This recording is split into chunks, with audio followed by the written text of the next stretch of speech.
Olá, alunos do canal Direito em Tela. Nossa aula de hoje será sobre o poder constituinte difuso. Há autores que sustentam que, além do poder constituinte originário e do poder constituinte derivado, existe uma terceira modalidade, o poder constituinte difuso, responsável pelas chamadas mutações constitucionais.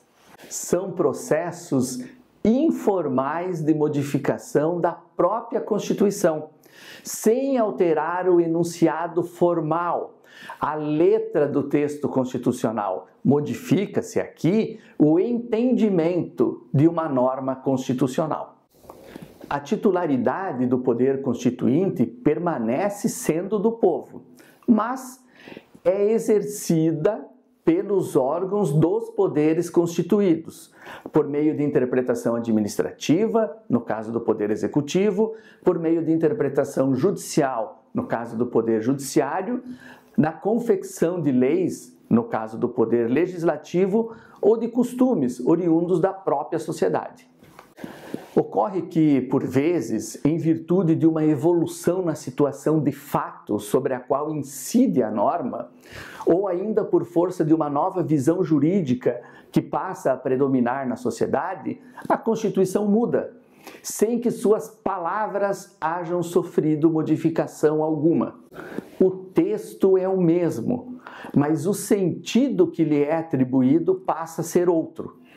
Como a norma não se confunde com o texto, repara-se aí uma mudança da norma, mantido o texto. Quando ocorre essa mudança no âmbito constitucional, nós falamos na chamada mutação constitucional. A nova interpretação há, porém, de encontrar apoio no teor das palavras empregadas pelo Constituinte, e não deve violentar os princípios estruturantes da Constituição. Caso contrário, haverá apenas uma interpretação inconstitucional do texto da Constituição. Em geral, o poder constituinte difuso manifesta-se quando as normas constitucionais contêm imperfeições, obscuridades, espaços vazios, omissões, casos em que os órgãos incumbidos de aplicar a Constituição procuram corrigir esses defeitos por meio de expedientes não previstos formalmente pelo texto constitucional.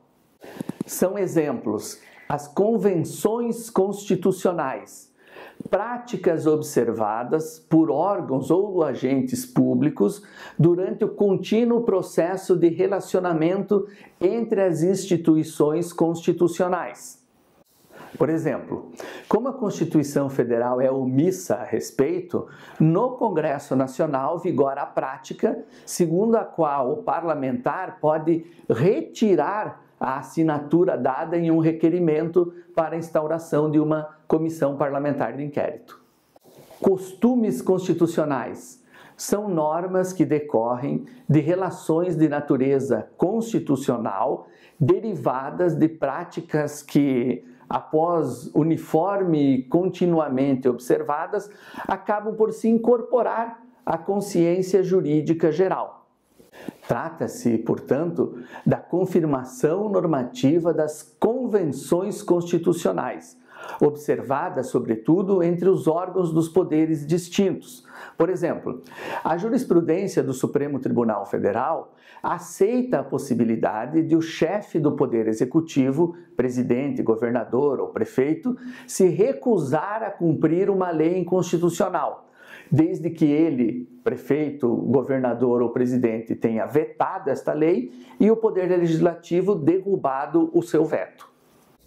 Mutações constitucionais é o ato ou efeito modificativo da Constituição sem revisões formais do texto constitucional.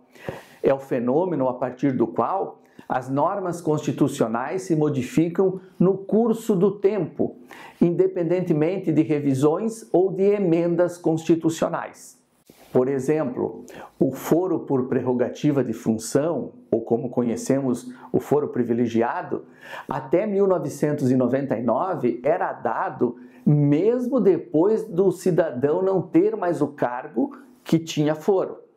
Outro exemplo, a resolução do Conselho Nacional de Justiça sobre a prática de nepotismo no Poder Judiciário, que deu origem a uma súmula vinculante do Supremo Tribunal Federal.